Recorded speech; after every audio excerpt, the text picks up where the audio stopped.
How are you doing? Welcome. It's a beautiful sunny afternoon on the West Coast.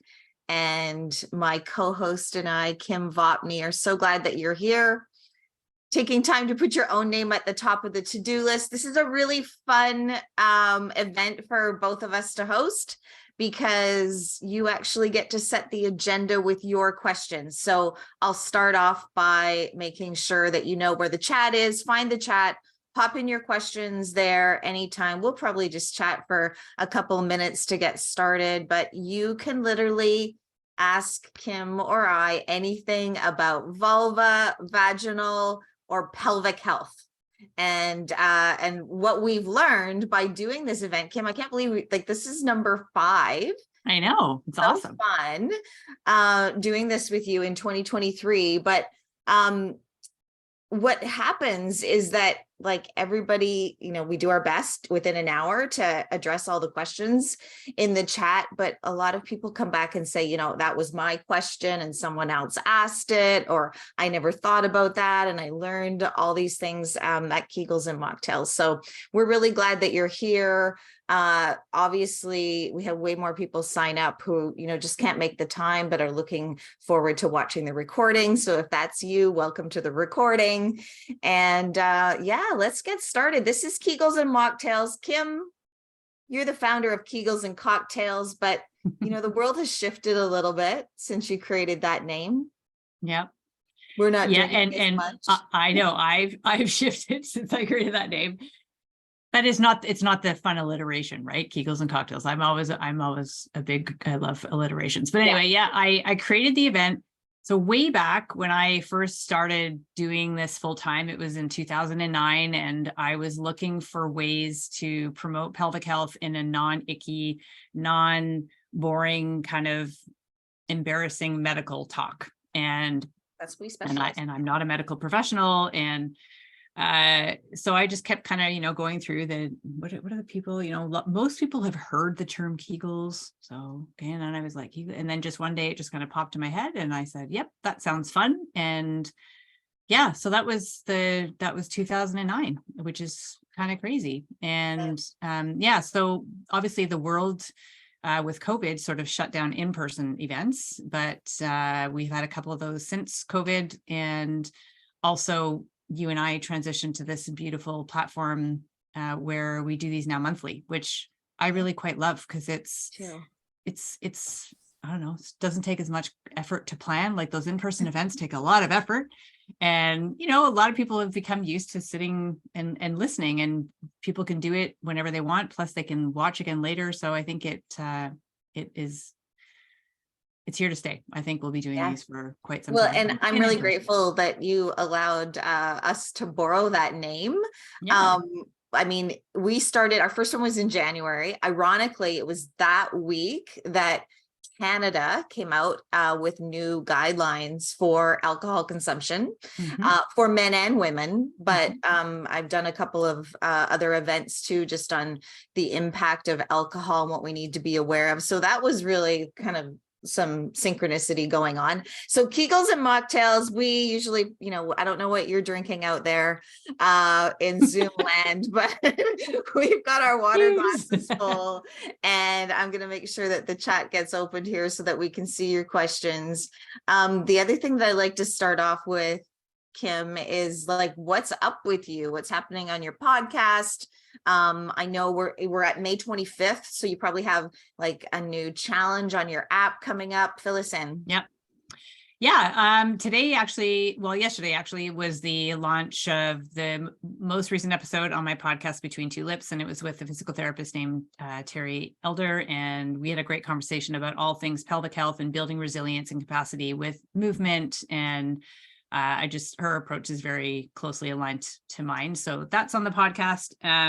That is a weekly podcast, and there's pelvic health professionals, doctors, physical therapists, people like myself, people who have had pelvic health struggles. Sometimes it's just me talking about my story. And so that's happening there. Yes, there's a new challenge starting June 1st. And there is a Mother's Day special happening right now. I've got the link here that people can join if they want. Oh, cool. And What else is happening? Well, for those of you that don't follow me, I recently had a bit of a health interruption where I came back from Bali and I found out I had deep vein thrombosis, which never in a million years did I think that was going to happen to me. So that's been a whole kind of learning and mind occupying thing over the last week, but I'm managing. I've got my compression socks on and on my blood thinners, and we keep going, right? So yeah, well, we've been really thinking about you, and I have been watching your journey closely, and I know that you're going to navigate this with confidence and all of the information that you have, and just wish you continued health. Thank you. In that area. What's happening with you? That's well, I'll tell you what's happening with me in a second, but you're an excellent example.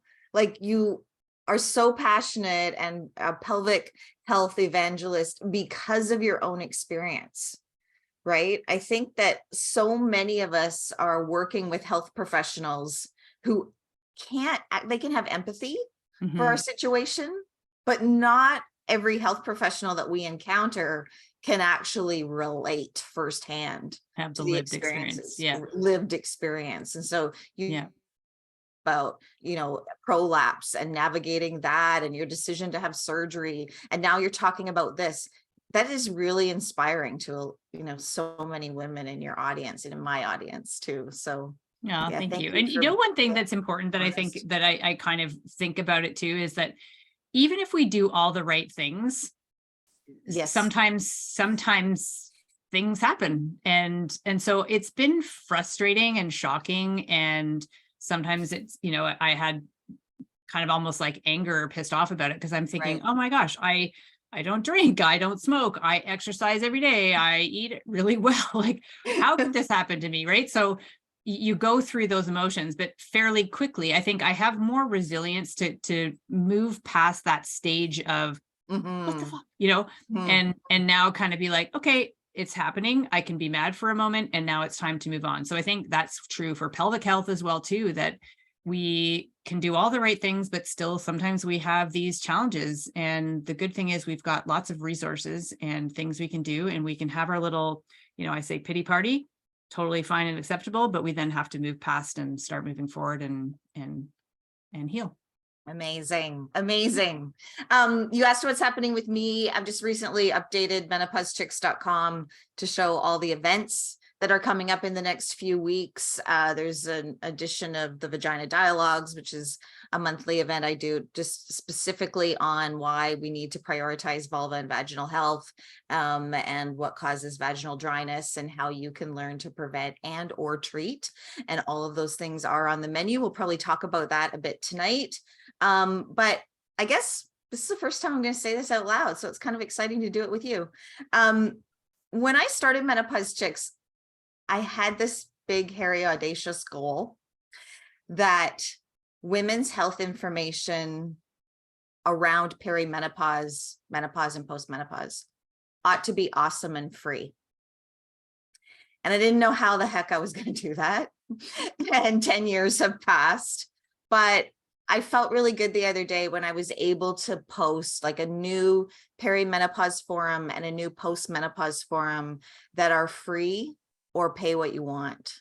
Amazing. And we deserve that. Yeah. My daughter Kira, right? Yeah. She was little when I started this venture. And I always imagined like her coming into my office and saying, hey mom, can you tell me everything that I need to know about puberty? And I'd be like, yes. And that will be $597. And you can pay in 4 easy installments, right? Like we just would never do that. With our kids. And so it feels really good to be at a place where women can tap into that information that they absolutely need and absolutely deserve. So that's probably one of the newest things. That's super exciting. Congratulations. I've been with you, well, not with you, but I've been watching your journey right from the beginning. I know. And what you've accomplished and done and how many people you've helped is honestly remarkable. And I think this is just another feather in your cap for the ways that you are supporting so many. Congratulations. Yeah, thanks. So go check out menopausechicks.com and let's start hearing what some of your questions are about vulva, vaginal, and pelvic health. Kirsten has the first one. if you have the correct balance of systemic, I can't even talk today, hormones, can they also take care of vaginal dryness? Is it common for some women to need both systemic hormones and then take vaginal estrogen for dryness? Is it perfectly fine for you to take both? Yes, yes, and yes. So one of the ways that I do talk about, like one of the options on the menu for preventing vaginal dryness is if you are on systemic hormone therapy. That might work. It worked for me for a time being, like sort of that late perimenopause, that year before menopause, and even the year after, the first year I was in postmenopause on systemic hormone therapy, didn't experience vaginal dryness. I do believe that that was enough. But as we move through, and if you've watched the masterclass, you realize that supply of estrogen continues to decline and it never turns back, right? So we have to be prepared that the years of postmenopause could mean systemic hormone therapy. Then it might mean, moisturizing with hyaluronic acid.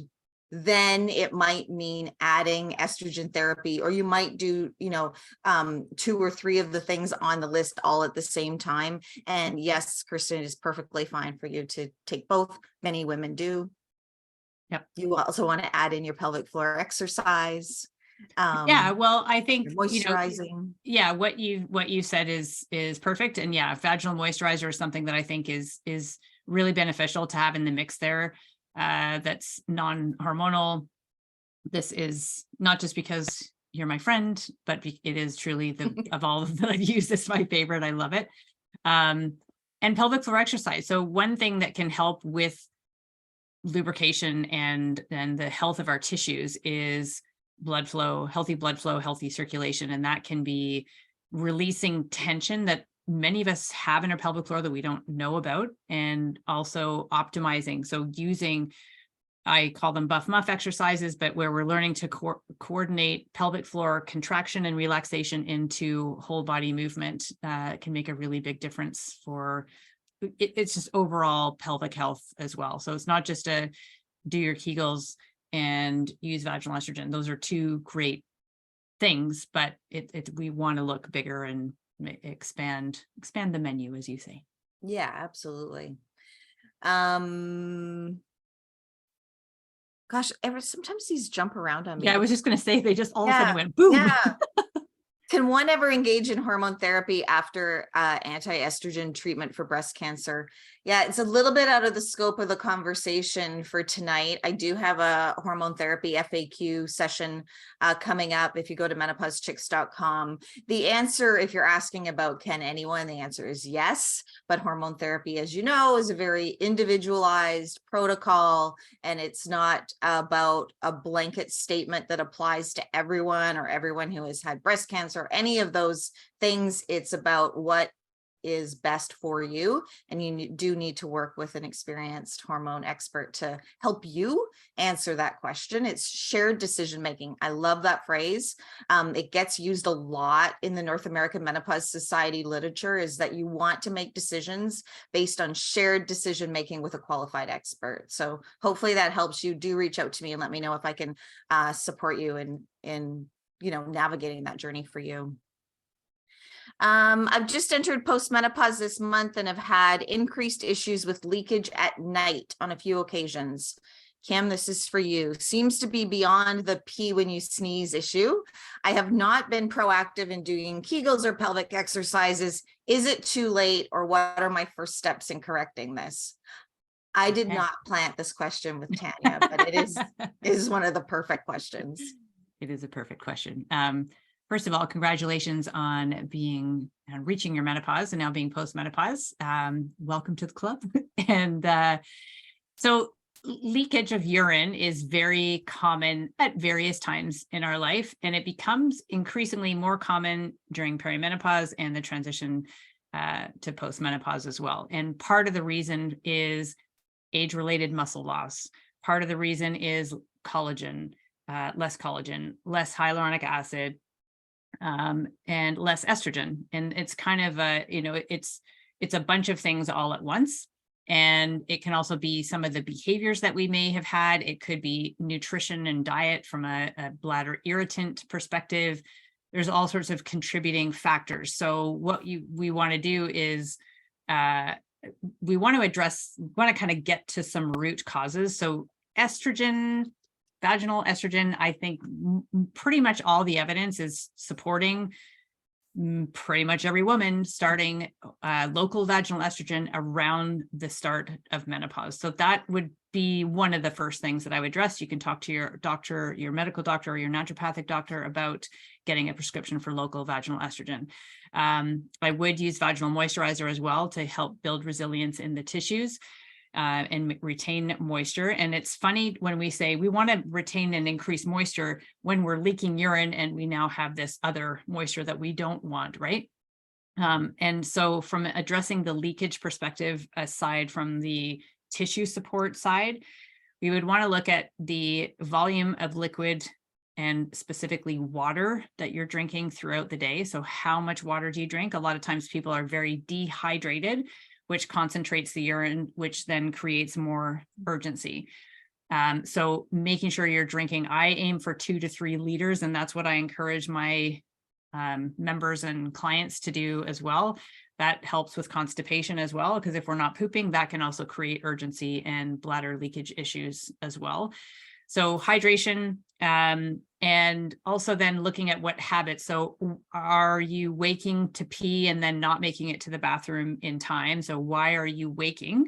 And sometimes people have been waking for various reasons and then saying, well, I'll just go to the bathroom. And that can train the bladder to want to go more often and start to signal more strongly. So that might be some bladder training we want to come in with. And then pelvic floor exercise, you mentioned Kegels. So Kegels are a form of pelvic floor exercise. Most of us have heard that term at some point in our life.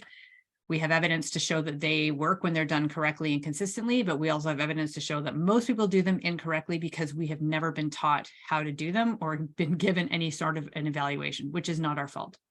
So booking in with a pelvic floor physiotherapist or physical therapist, same thing if you live in the United States, same profession, just slightly different name. That's something I recommend every single person on this call do, even if you have 0 symptoms, but especially if you do. I think just like we go to the dentist once or twice a year, we should be seeing a pelvic floor physical therapist once or twice a year from a preventive maintenance. But also when we have a problem, they can help us understand some more of the root causes that could be contributing. And then finally, I would say, they are kind of the gold, pelvic floor physical therapists are gold standard in terms of evaluating your capacity to do Kegels, contract and relax the pelvic floor.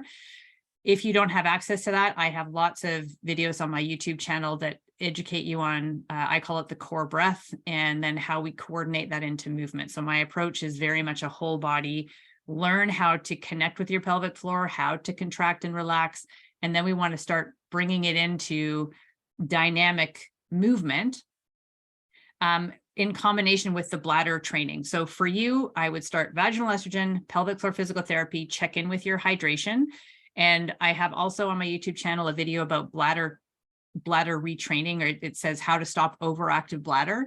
So that's the terminology that I use because most people identify with that term, but there's a bunch of other tips in there that may help your situation as well. It's Very never too cool. late too. Yeah. I'm going to jump in on something specific that you said, just because, in this work, there is a lot of nuance, right? So it sounded like we were saying, recommended vaginal estrogen at menopause. I agree, but it is not always possible. And here's why. Doctors are trained to provide a therapy for a condition that exists. And this really sucks because what that means is that we have to wait for the grape to turn into a raisin before we can go to our doctors and get help to have the raisin turn back into a grape.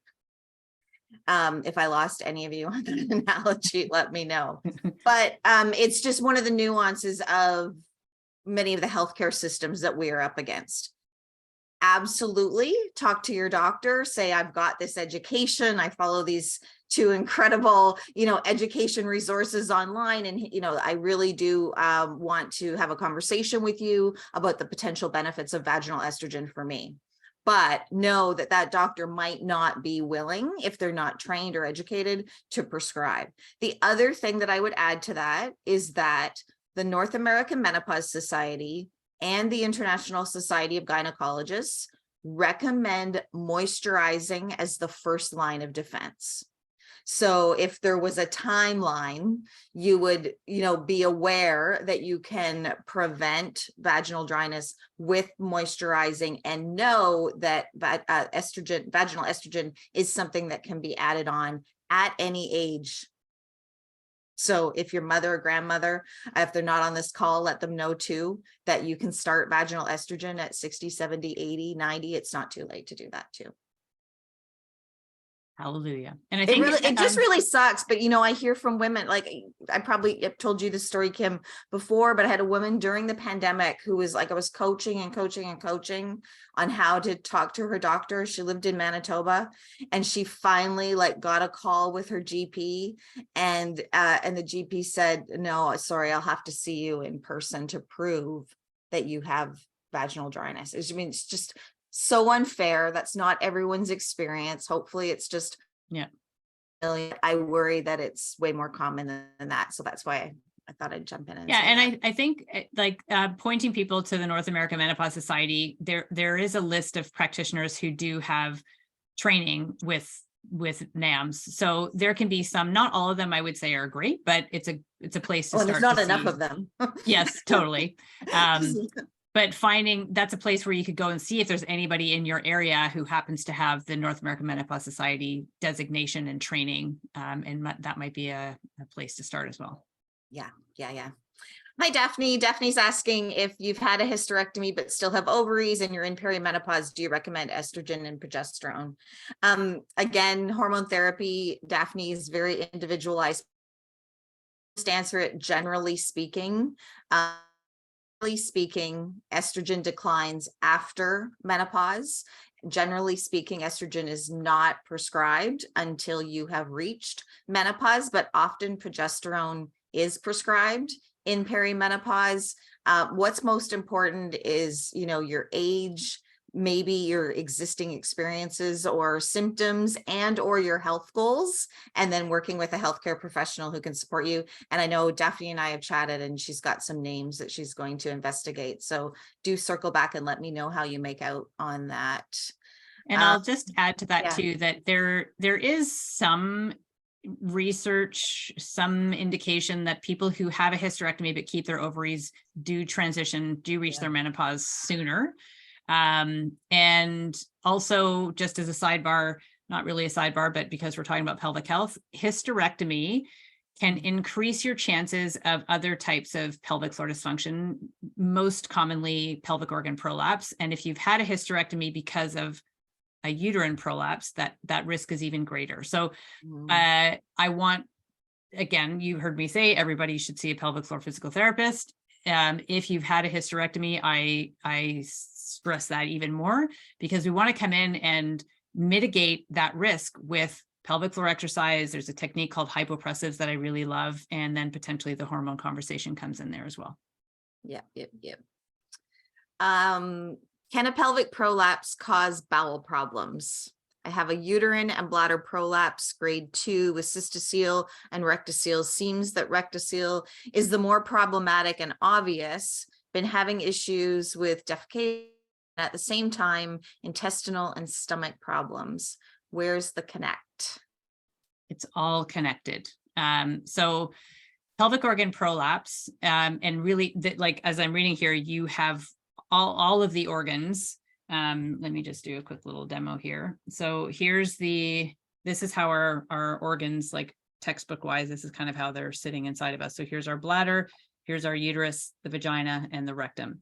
So a uterine prolapse is where the uterus is descending from the top down into the vagina. A rectocele is where the rectum is bulging into the back wall of the vagina. And a bladder prolapse, also called a cystocele, is where the bladder is bulging into the anterior wall of the vagina. And grade 2 means it's kind of early to moderate. At grade 3 or 4, grade 3 is where the bulges are visible at the entrance to, or the opening to the vagina. And grade 4 would be where the bulge is actually outside of that opening. And so catching them at a grade 2 or a grade 1 is great, because we have an opportunity to potentially reduce the symptoms, maybe eliminate the symptoms, maybe even improve those prolapse by a stage, sometimes even completely eliminate. And rectocele can cause problems with pooping, because when we have that bulge, poop can get stuck in that little pocket, which can make elimination difficult. So that's the most common contributor to problems with defecation. But we can also, if there's been any change to what's up above, which is the intestines, which can also occur, that could be also applying pressure, or the position of the uterus and the bladder. So it is 1000% all connected. Where to start? Pelvic floor physical therapy. I also highly recommend hypopressive. So this is a specific technique that shows a lot of promise for prolapse, specifically bladder and uterine. So I had a stage 2 uterine prolapse. I was able to reverse completely, actually. I do a lot of different things. Hypopressive was the one that made the biggest impact, for sure. So I would investigate that, of optimizing your gut health and getting your poop as optimizing your poop as much as possible is really important. There's a great book called, I've got it right here, actually, called Oh Shit. And it's a great book that is all about finding ways to get the perfect poop. It's written by a naturopathic doctor from Ontario, who I adore. So I think that's a really good resource as well. So avoiding constipation, hypopressives, pelvic floor exercise, and see a pelvic floor physical therapist. I love it. Oh my gosh, we need an event called the perfect poop. Yeah, totally. I'm on it. Kristen says, I have stage 2 rectocele. I want to lift weights to build muscle. Kim, is there a certain amount of weight that's too much when you have a rectocele? Do you need to Kegel during the exertion? I started lifting weights, and usually the day after I can feel my rectocele. How can I continue and still gain muscle? I'm 52 years old. Absolutely. We all would benefit from resistance training, especially as we're moving to that post-menopause period, where we lose a significant amount of bone loss within the first 5 to 10 years of post-menopause. So lifting weights is the best way to keep our bones healthy, to offset the age-related muscle loss we have. And the pelvic floor is a group of muscles, and it is going to respond to resistance training and all the other things that we are talking about. There never will be, in my opinion, you can't lift over X amount. So even if you've heard from doctors that, oh, you can't lift over, 20 pounds, to me, that there will never be, we should never be saying that, because what is 20 pounds to one person is like not a big deal. 20 pounds to another person is a big deal. And that's heavy lifting. It's not about the weight, the amount of weight. It's about the person who's lifting it, about their execution of it. So my approach, again, is to, first of all, connect with the pelvic floor, learn how to contract and relax. Like, what's the status of your pelvic floor? Let's build up some capacity and resilience there. And then we layer it into whole body movement, like squats, lunges, push-ups, deadlifts, bicep curls, whatever you want to do. And initially Kegeling or contracting just before you exert the force as kind of a retraining mechanism. And then you may Kegel with exertion, and then eventually you may not need to Kegel with that. It just sort of depends, again, on the person and their execution. So lift with your breath, lift with your pelvic floor. And you can watch my core breath video on YouTube, but I have tons of resources all about how to lift and keep building our muscle as we're aging. Amazing. I want to do a plug for the Buff Muff Challenge.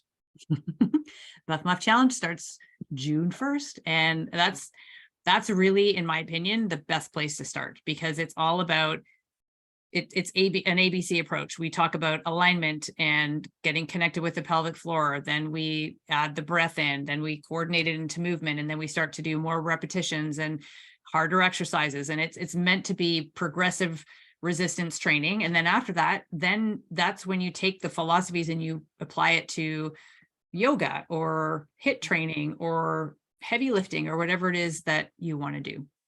Amazing. Yeah, like full disclosure, our goal is like we want everyone in the Menopause Chicks community to be doing Kim's app. It's so amazing. I love that it's got the reminders and so on and so forth. And the quality of her educational instruction is second to none. And we want everyone to moisturize their vagina. Simple. Right? Yep. Just those things. We also have like quite a few questions about hormone therapy. So I get that. And I do just want to remind everyone that menopausechicks.com, there's the masterclass, there's the post-menopause mini class right now, and there's a special hormone therapy FAQ coming up. So you can go there and register. But Anne, I'll take your question quickly. I entered menopause at 45, but did not start hormone therapy until 55. And now I'm just about to turn 60. Can one assume that the dosage levels should increase with age? No, not necessarily. How does one tell if they're getting enough? Usually by how you feel. You deserve to feel amazing. If you currently have, which it sounds like you do, symptoms, that's a sign from our body. So hot flashes are a symptom that something else is happening. It's like the check engine light coming on in our car, and you want to be able to lift the hood and find and treat that. So anybody who is currently using hormone therapy and not feeling amazing, you need to return to your prescriber and have a conversation about, am I using the right hormones for my age and stage? Am I using the right doses for my age and stage? And am I using the right mode of delivery that has the highest efficacy rate? So mode of delivery, which we talked a little bit about tonight, is either transdermal on the skin, orally, or vaginally. And sometimes those can change, like with the individual, you might not be absorbing it either the way you used to. So it could be a hormone issue, could be a dose issue, or it could be the way that your body is taking it in. And if you need any other support on that, Anne, just send me a message. I think Laura Lee's question is probably for you. I can't even pronounce the medication that she's taking or inquiring about, sorry. Is it best to avoid medications for overactive bladder and focus instead on Kegels, etc.? So overactive bladder is a medical condition, and there are tests that you would go through to determine if you truly have overactive bladder. But what happens is a lot of people go to their doctors and say, I feel like I have to go to the bathroom all the time. And they may say, I have a little bit of leaking, or I'm waking up at night. And there's often not in my opinion, the appropriate amount of investigation to determine, is it truly the medical condition of overactive bladder? Or is it a combination of dehydration and poor muscle control and behaviors? So before anybody goes on medication, unless they have gone through all of the different urodynamic testing for that to be indicated that yes, they do have overactive bladder, I would first see a pelvic floor physical therapist.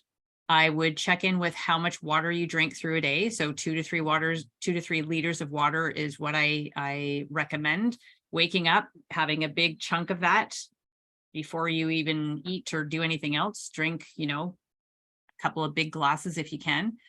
If you put a little bit of lemon in there, that's really good to help start to get things moving if poop's an issue for you as well. And drink consistently throughout the day. So that's a big part of overactive bladder and bladder control issues is dehydration. So pelvic floor physical therapy, drinking water, and yes, absolutely focusing on pelvic floor exercise. So in my opinion, when we are learning about menstrual health, sex education, body health, when we're teens, or even younger than that for some people, we absolutely should be learning about the pelvic floor, the importance of this group of muscles, how to do Kegels, and why pelvic floor physical therapists are just like a dentist in terms of importance of a checkup.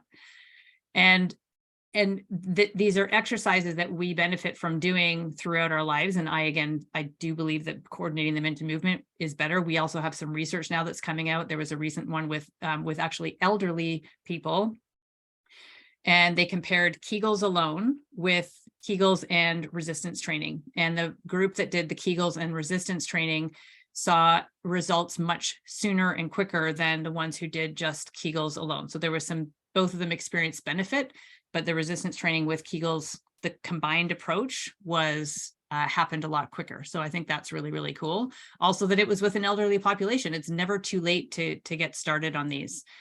So I'm not a fan of medication being first line of defense. Check in with all the other root cause things first. And then if it's still a challenge and you've done the testing, then it's a good thing to use. Excellent. Excellent answer. This is Tanya. I think it's a follow-up. Tanya was the one who was waking up in the night or to pee. I'm on collagen and have bought the vaginal moisturizer too, but may not have had enough water. Yeah. Water is so many people think they drink enough water. And then when they actually track it, they're drinking like maybe a liter at the most, and changing the amount of water, increasing it does wonders for your bladder, and it will change your poop life. It really will. Yeah.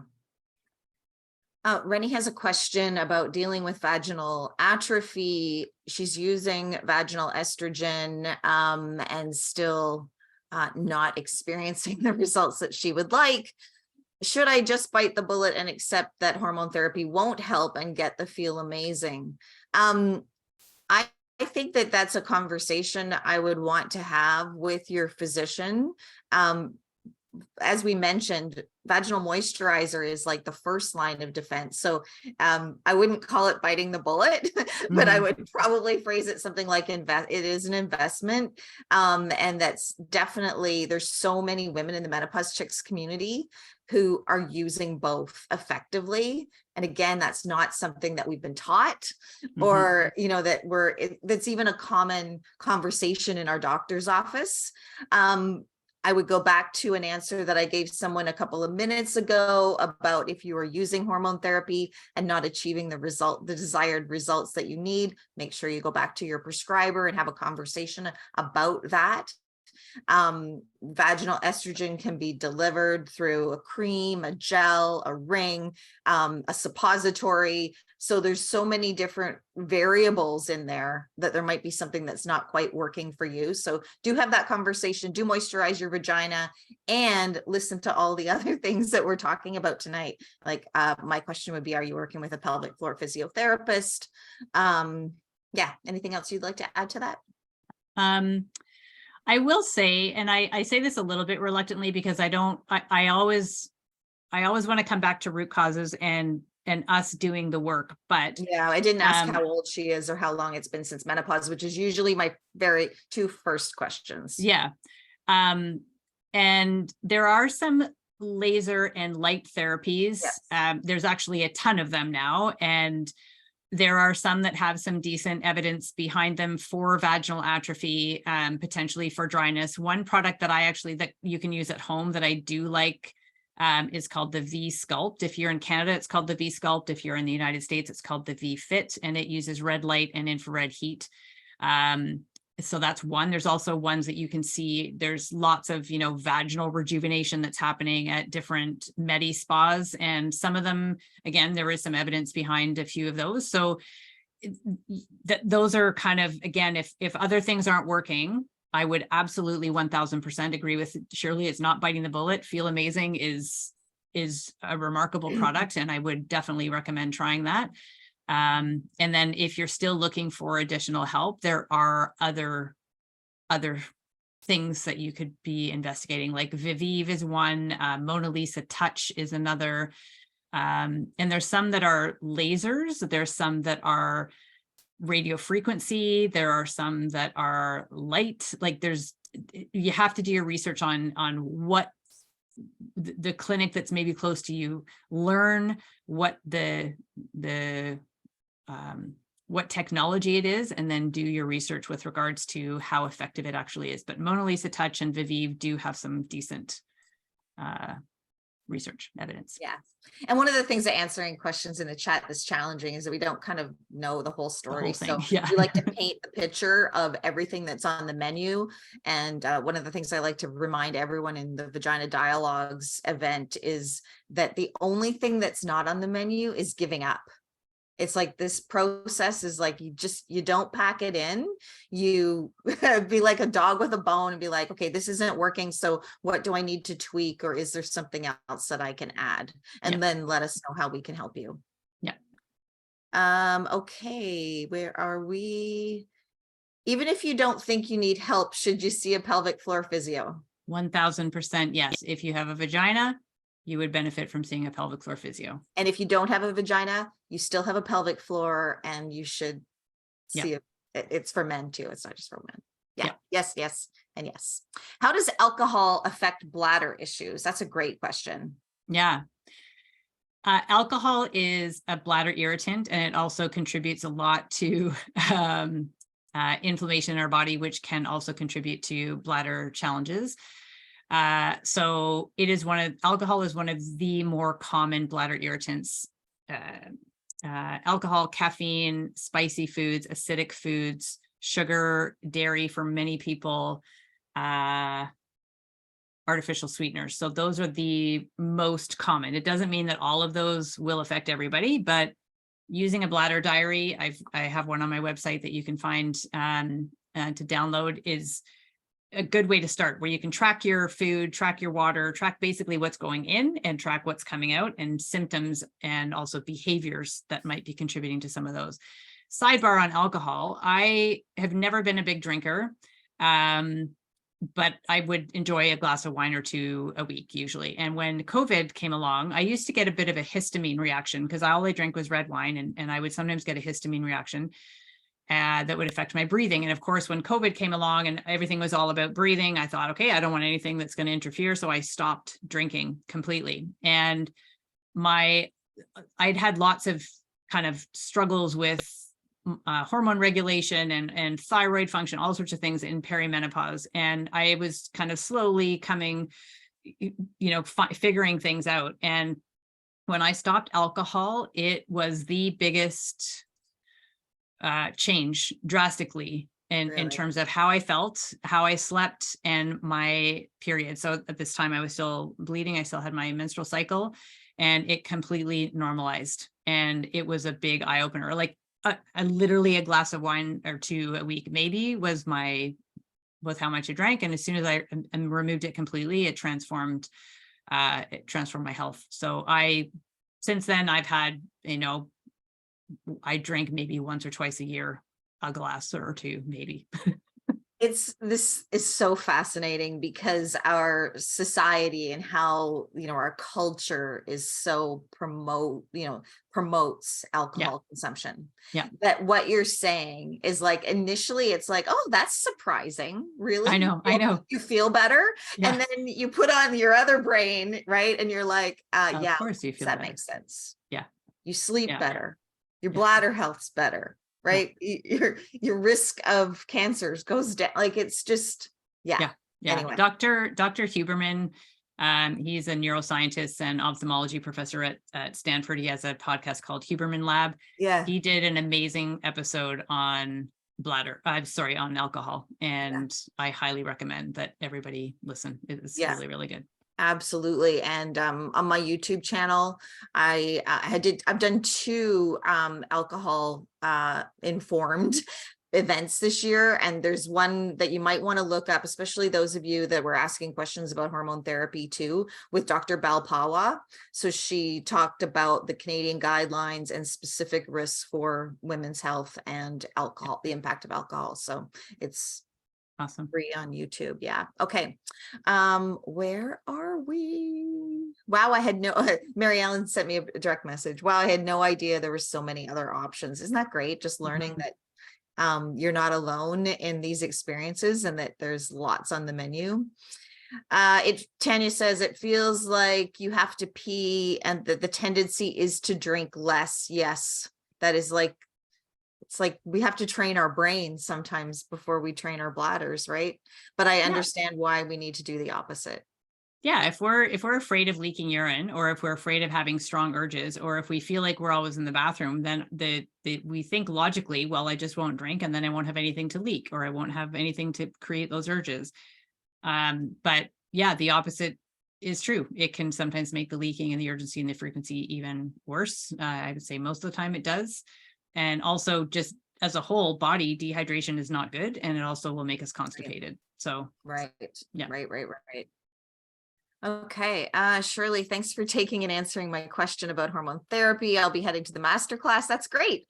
By the way, you guys are great. Hallelujah for your organization's existence. I'm so glad CBC covered your story. Best and thanks, Anne. Oh, that's so great. Cool.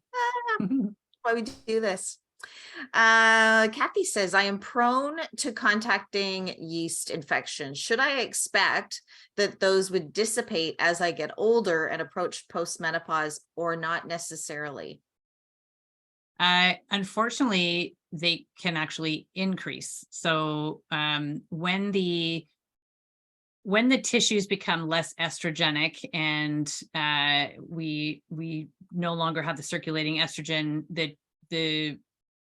the tissue structure and resilience changes. The tip of the urethra can sometimes become more exposed, and the pH of our vaginas, which is typically on the more acidic side, becomes a little bit more, oh my God, what's the opposite? The Neutral?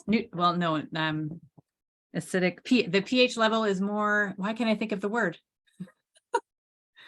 I can't think. Anyway, alkaline. Daphne alkaline. says alkaline. Alkaline. Thank you. Oh my God.